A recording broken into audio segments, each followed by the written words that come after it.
pantang menyerah. Pencobaan-pencobaan yang kamu alami ialah pencobaan-pencobaan yang biasa, yang tidak melebihi kekuatan manusia. Sebab Allah setia, dan karena itu Ia tidak akan membiarkan kamu dicobai melampaui kekuatanmu. Pada waktu kamu dicobai, Ia akan memberikan kepadamu jalan keluar, sehingga kamu dapat menanggungnya. Demikian kata Rasul Paulus dalam 1 Korintus pasal 10 ayat 13. Seorang anak perempuan lahir prematur, lemah, dan sakit-sakitan. Para dokter bahkan vonis ia tidak akan bisa berjalan normal dengan kakinya seumur hidupnya. Namun, ia tumbuh sebagai pribadi yang tak gampang menyerah. Didampingi, disemangati oleh ibunya, ia terus belajar berjalan. Tak terbilang lagi jumlahnya jatuh bangunnya. Sampai setelah bertahun-tahun coba berjalan, ia bukan hanya bisa berjalan normal, ia bisa berlari.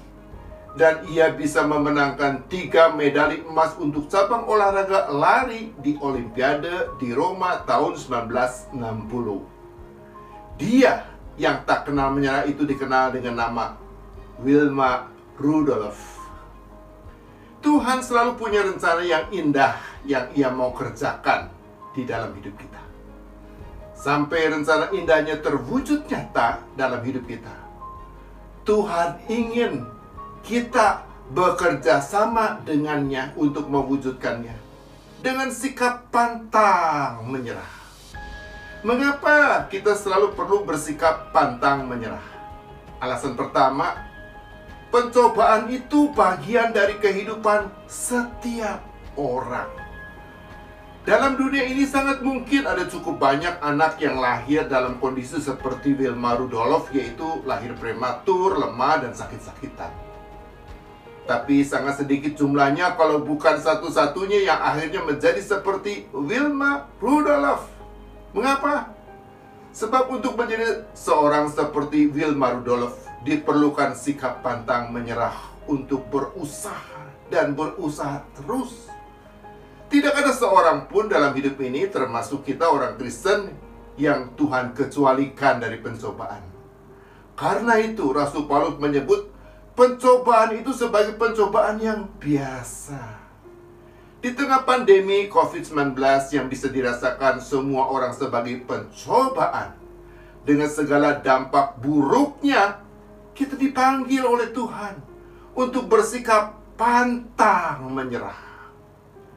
Teruslah berusaha dan berusaha lagi, sampai tiba saatnya setelah tak terbilang jumlahnya jatuh bangun kita bisa kembali hidup dan beraktivitas bersama seperti biasa. Alasan kedua, Tuhan selalu dapat diandalkan dalam setiap pencobaan.